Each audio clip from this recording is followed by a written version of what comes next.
للہ الحمد میں دنیا سے مسلمان گیا. نصیر الدین نصیر کہتے ہیں بام مقصد پہ تمناؤں کے زینے پہنچے، بام مقصد پہ تمناؤں کے زینے پہنچے، لب ساحل پہ نصیر ان کے سفینے پہنچے، جنہیں خدمت میں بلایا تھا نبی نے پہنچے، جان و دل ہوش و خرد سب تو مدینے پہنچے، تم نہیں چلتے رضا سارا تو سامان گیا، نعمتیں بانٹتا جس سمت وہ ذیشان گیا، ساتھ ہی منشی رحمت کا قلمدان گیا.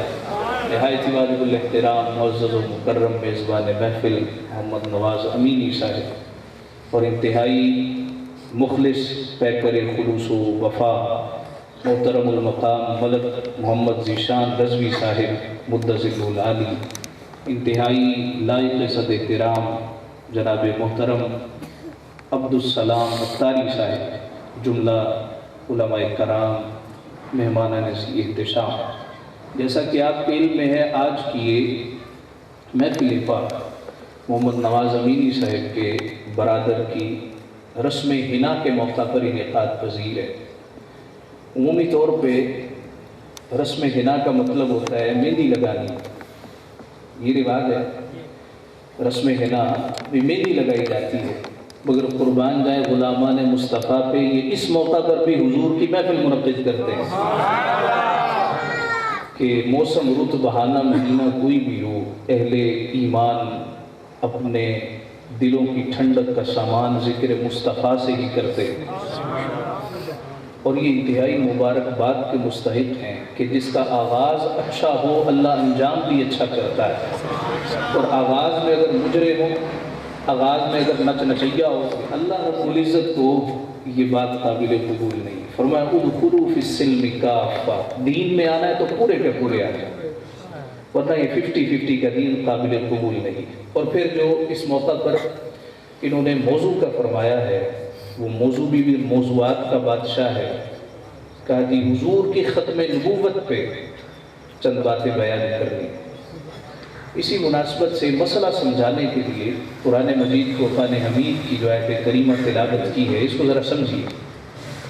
اللہ تعالیٰ نے فرمایا ما کان محمد ابا احد من رجالکم، محمد صلی اللہ علیہ وسلم تم مردوں میں کسی کے والد نہیں.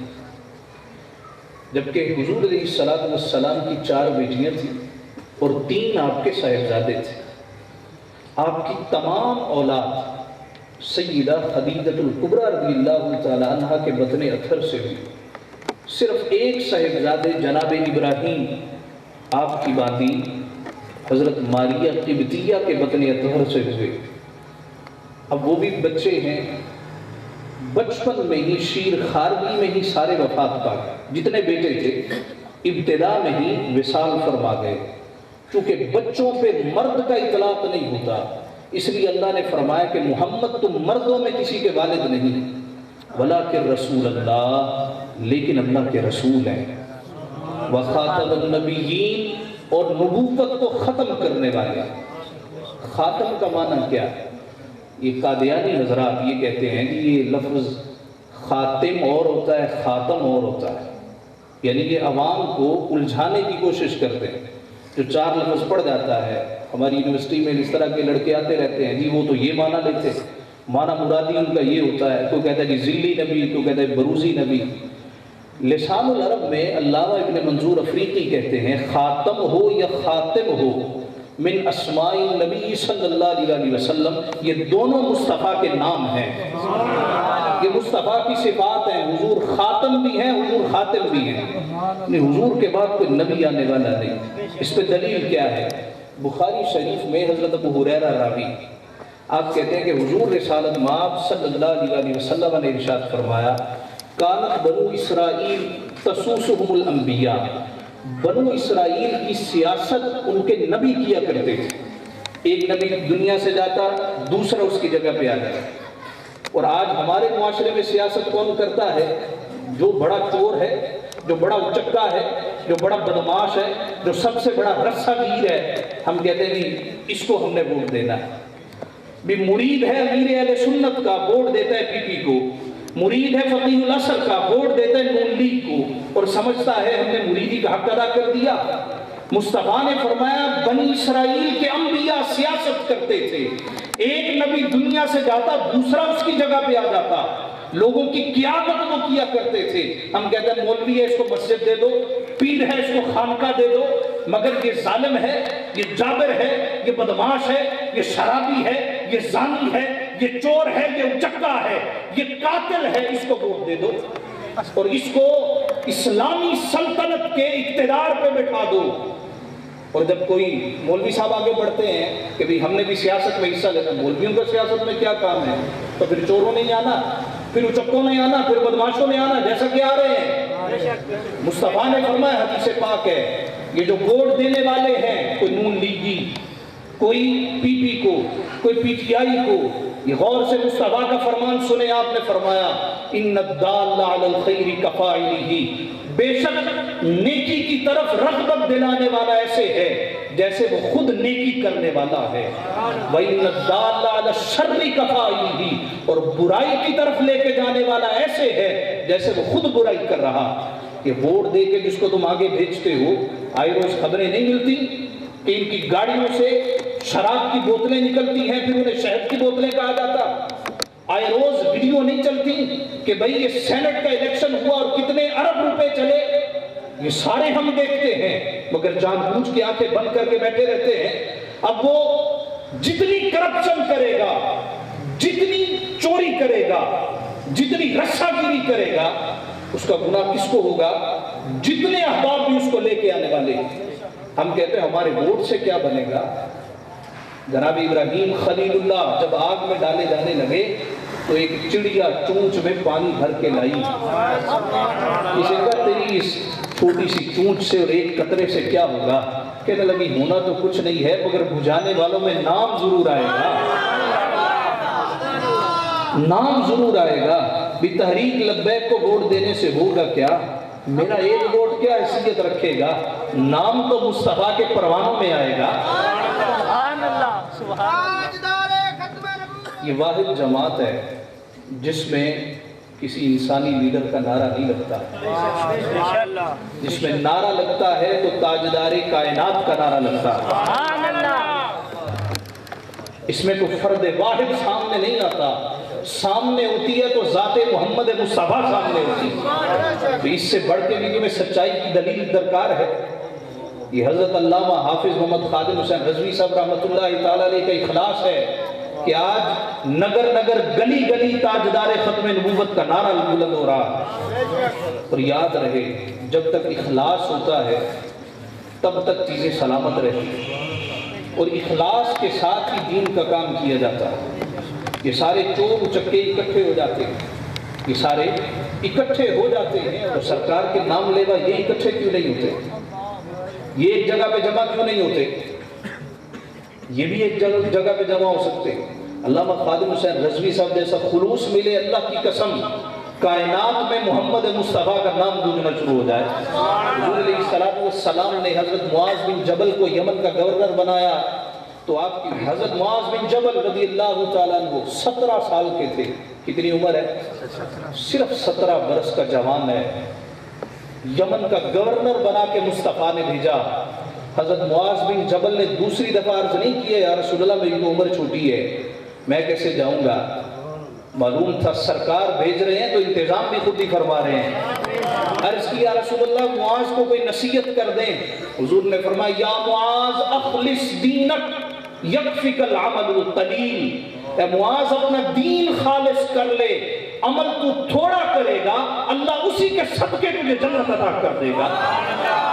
نبی پاک صلی اللہ علیہ وسلم نے ارشاد فرمایا طوبی للمخلصین، اخلاص والوں کو بشارت ہو، اولئک مصابیح الہدی، یہ چراغ ہدایت ہیں، وتتجلی عنہم کل فتنۃ ظلما، جب ہر طرف اندھیروں کا راج ہو تو مخلصوں کے پاس آ جایا کرنا، تمہیں روشنیاں دکھا دیا کریں گے۔ حدیث پاک ہے مسلم شریف، حضرت سعد راوی، یہ سعد بن ابی وقاص اوائل اسلام میں ہی آپ نے کلمہ پڑھا اور دائرہ اسلام میں داخل ہو گئے۔ یہ سعد بن ابی وقاص کون ہے؟ نبی پاک صلی اللہ علیہ وسلم کو ساری امت ایک جملہ کہتی تھی، فداک ابی و امی یا رسول اللہ، یا رسول اللہ میرے ماں باپ آپ پر قربان۔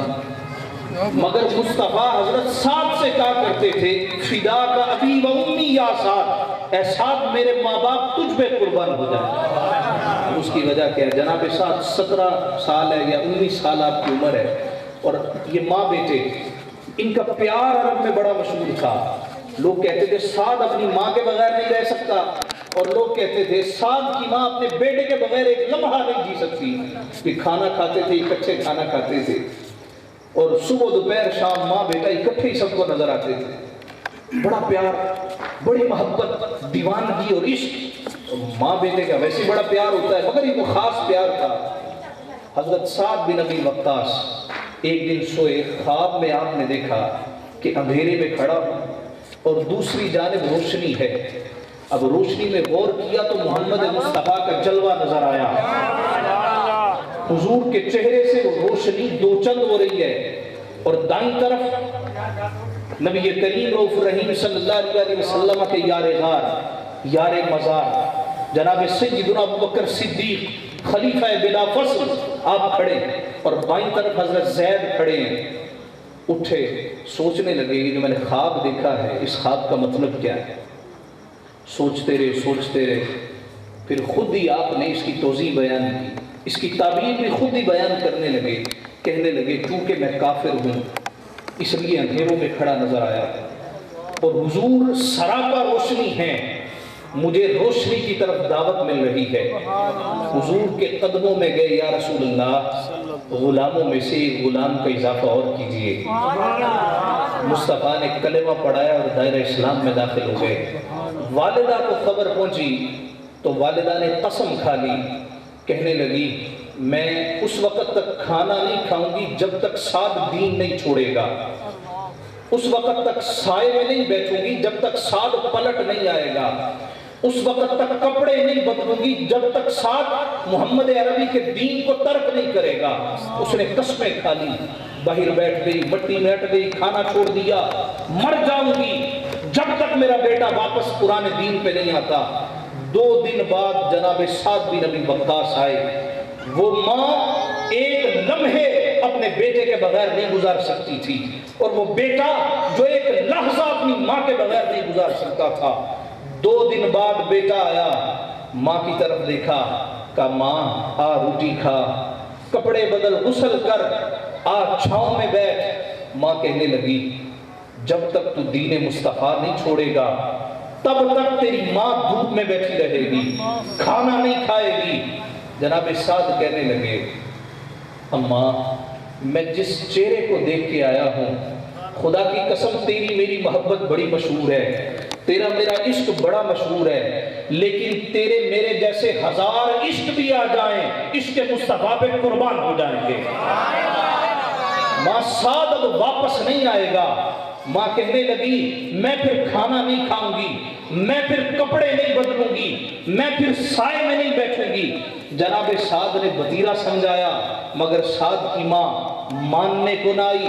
جناب سعد بن ابی وقاص کھڑے ہوئے، کہنے لگے ماں ایک دفعہ تو بھی چل کے جلوہ مصطفیٰ تو دیکھ لے، تجھے پتا چلے گا کس کا عاشق ہوا پھرا ہوں۔ تو وجہ میرا محبوب نہیں ڈٹھا، تو وجہ میرا محبوب نہیں ڈٹھا، جنہوں ویخ کے چند شرما دے تے بجلی ڈردی لشک نہ مارے، متا بے ادبی ہو جاوے جیو جاوے سیر چمنوں سارا گلشن سیس نواوے، جیو پاوے ہتھ پھلا وچ ہتھ پھلا تو بد جاوے، خود کو دینے مولی دنیا کوئی ورلا جان بچاوے، پیشانی تے چمک نورانی وچ نینا کجل سہاوے، علم خدا نے اینا دیتا عقلہ وچ نہ آوے، عقل خدا نے اینی دیتی علمہ وچ نہ آوے، کھول دے ویجے پیچ زلف دے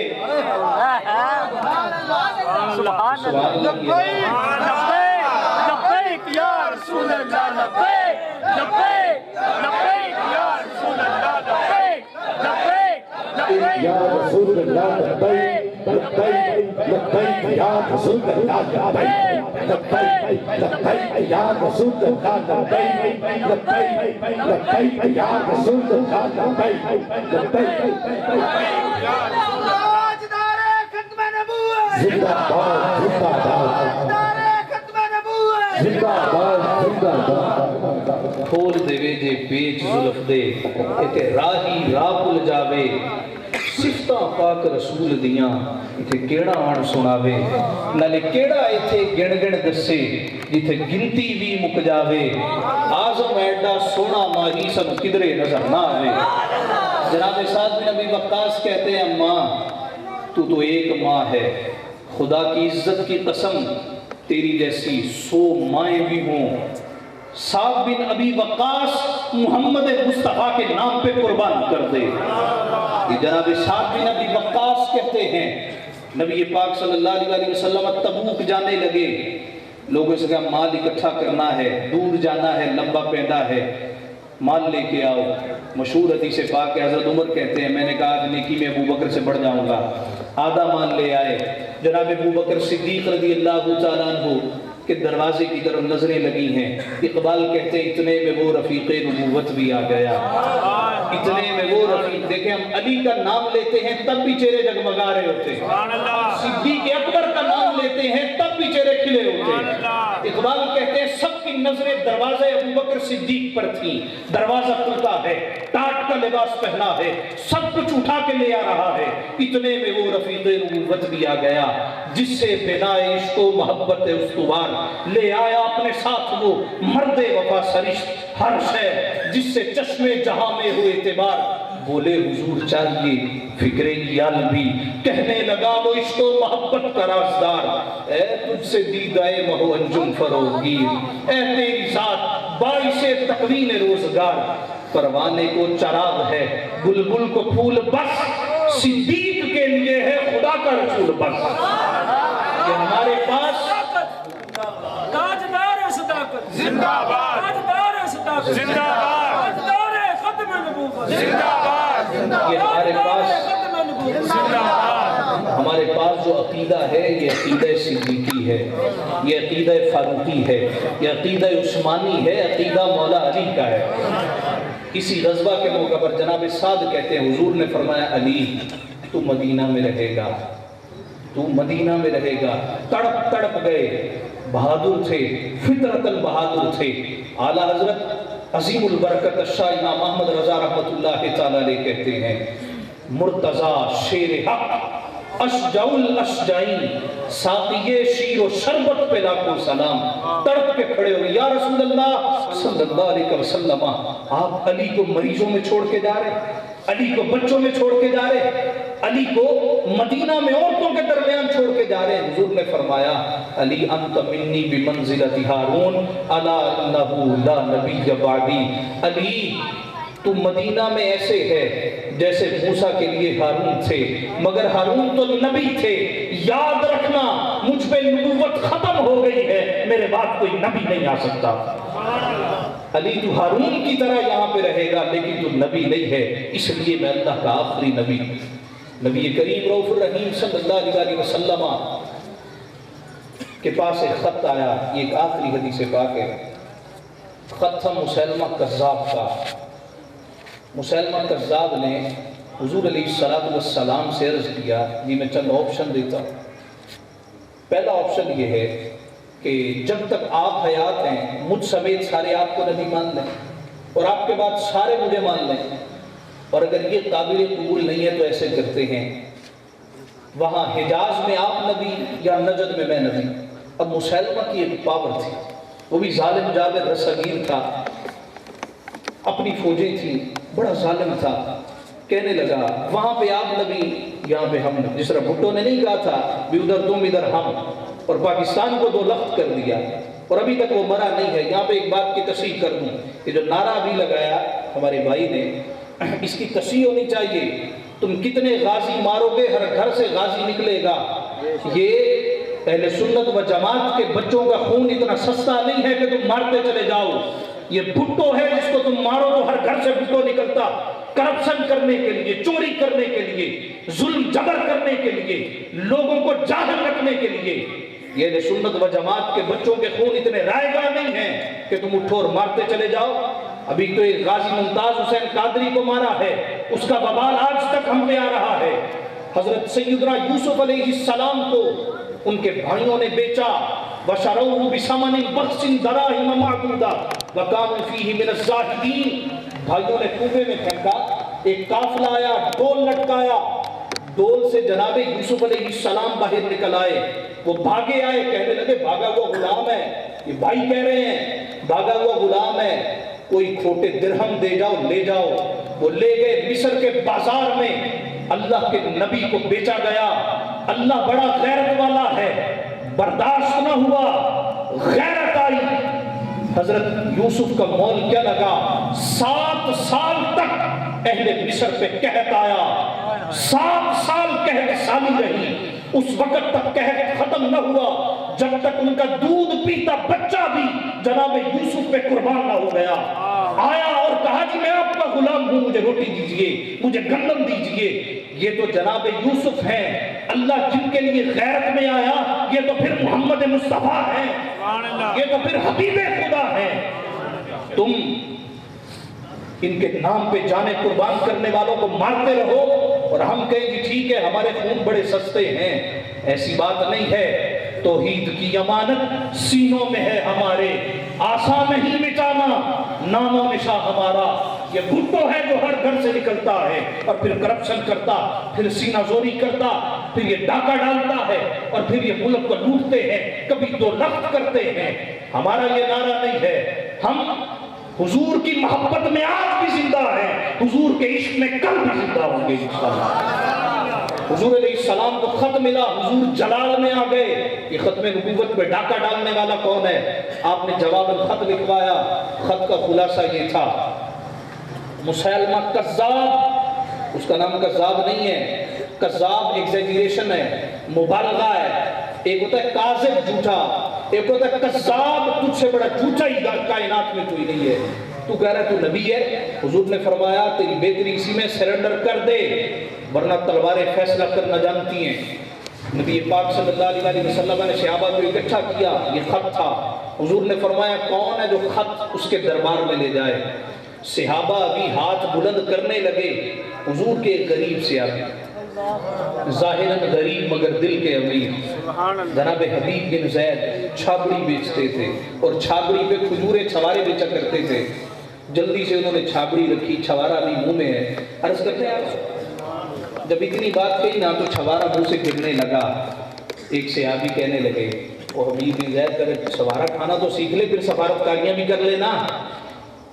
جناب حبیب کہنے لگے بات تیری ٹھیک ہے، لیکن اگر میں چھوارے کھانا ہی سیکھتا رہ گیا، سرکار نے ڈیوٹی کسی اور کی لگا دی تو میں کیا کروں گا؟ میں چاہتا ہوں کہ ختم نبوت کے لیے ڈیوٹی لگے تو حبیب کی ڈیوٹی لگے.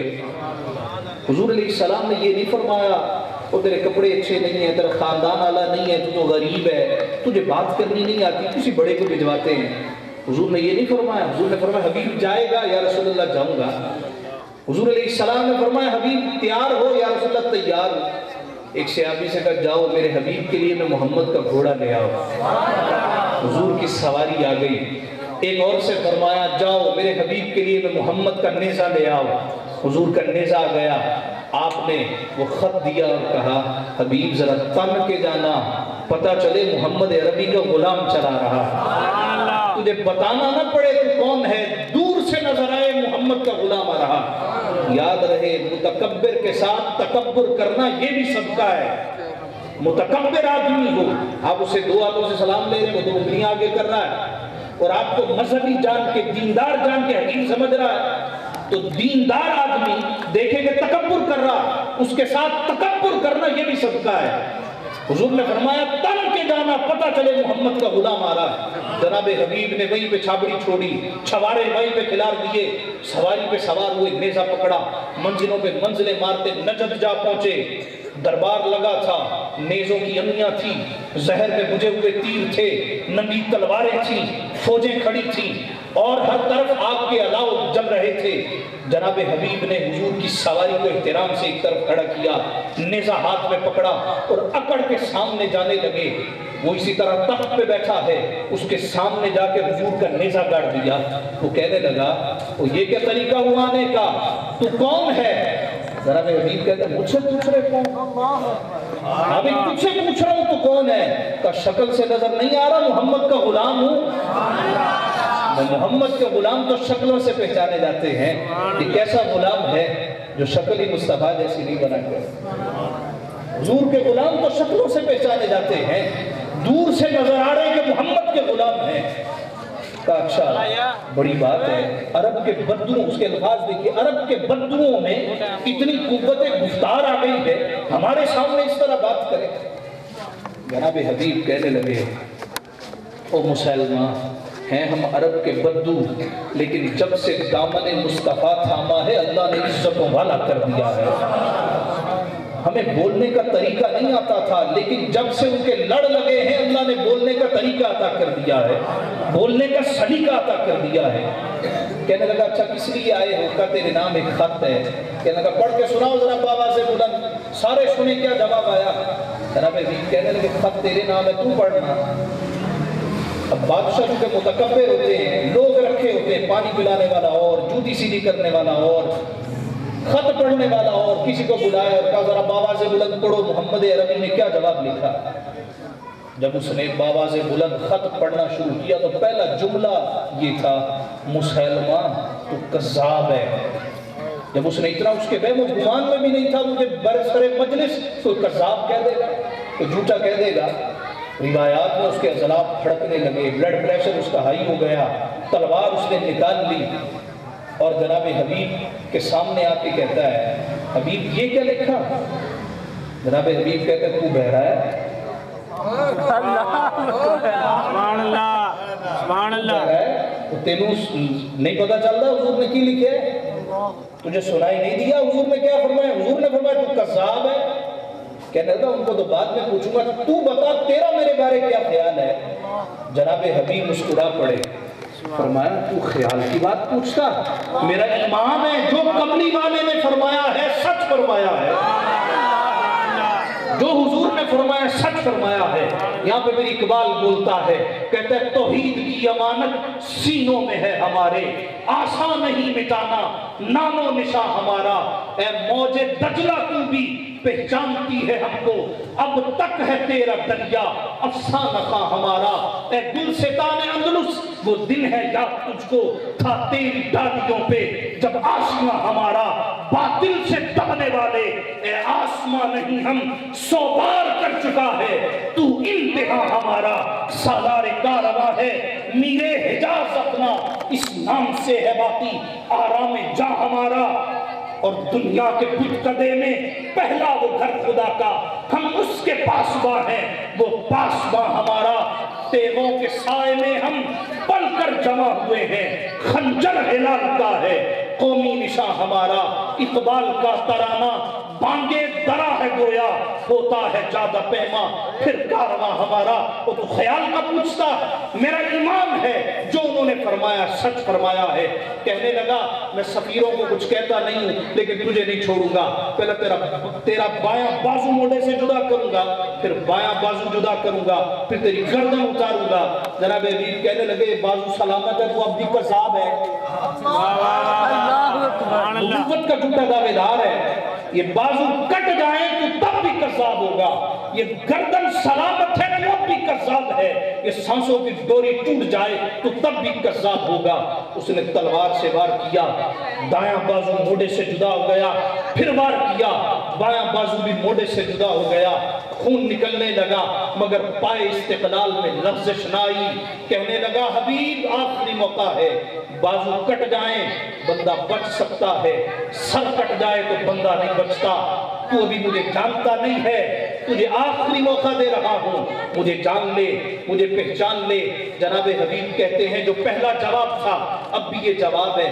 کہنے لگا حبیب ذرا مڑ کے میری فوجوں کی طرف دیکھ، یہ آخری جملے توجہ کیجئے۔ کہنے لگا حبیب مڑ کے میری فوجوں کی طرف دیکھ، یہ نیزوں کی انیاں دیکھ، یہ زہر میں بجھے ہوئے تیر دیکھ، تجھے پتا چلے گا مجھ میں کتنی طاقت ہے، کتنی پاور ہے۔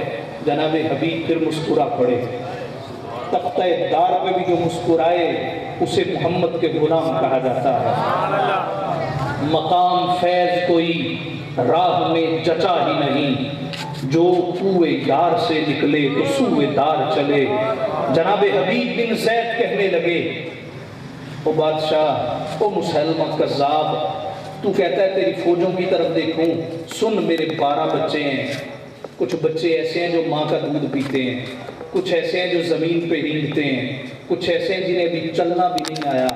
جب میں تیرے پاس آ رہا تھا نا، میں نے مڑ کے اپنے بچوں کو نہیں دیکھا، تیری فوجوں کی طرف دیکھوں گا۔ میں نے مڑ کے تو ان کی طرف نہیں دیکھا، تو کہتا تیری فوجوں کی طرف دیکھ۔ کچا رنگ للاری والا تیڑا چڑھتا لیندا رہندا، ایک پکا رنگ محمد والا چڑھ گئے پیر نہیں لیتا۔ اس نے وار کیا، جناب حبیب کا سر مبارک تن اتھر سے جدا ہو گیا۔ میرے مصطفیٰ تک خبر پہنچی، آپ نے اپنا رخ انور آسمان کی طرف کیا اور فرمایا میرے حبیب نے ایسی شہادت پائی ہے، اللہ نے اس کے لیے جنت کے سارے دروازوں کو کھول دیا۔ وآخر دعوانا الحمدللہ رب العالمین۔